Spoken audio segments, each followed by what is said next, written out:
మనం ప్రకటించిన మమ్మల్ని అందరినీ కూడా మీరు జ్ఞాపకం చేసుకోండి. ఈ గ్రామాన్ని మీరు జ్ఞాపకం చేసుకోండి. ఈ గ్రామ చుట్టూని మహిమ కంచి వేసి, రక్షణ కంచి వేసి, ఏ బిడ్డలు ఎలాంటి అనారోగ్యాలతో, ఆపలతో, అప్పుల బాధలతో, నాయన నెమ్మది లేకుండా, కుటుంబంలో సంతోషం లేకుండా, పాప బంధకంలో చిక్కబడి బయటకు రాలేని స్థితిలో ఉంటున్నారు. ఏ చీకటి శక్తులు ఏ బిడ్డకు మనోరేతను గుడ్డితనం కలిగించిందో, ప్రతి గుడ్డితనం యేసు నామములో పాతాళాలకు బంధించబడాలా. ప్రతి బిడ్డ మంచిగా బ్రతకాలా. ప్రతి కుటుంబంలో సంతోషం సమాధానం కలగాల. ప్రతి బిడ్డకి నెమ్మది కలగాల. ప్రతి బిడ్డకి ఆరోగ్యం కలగాల. ప్రతి బిడ్డ యొక్క జీవితం నీ నామానికి మహిమకరంగా మార్చబడుటకు నీ కృపను దయచేయమని నీ పాదాల చెంత బతిమాలుకుంటున్నాము నాయన.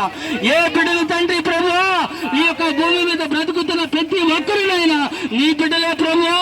మాకు కులము లేదు, మతము లేదు, మార్గం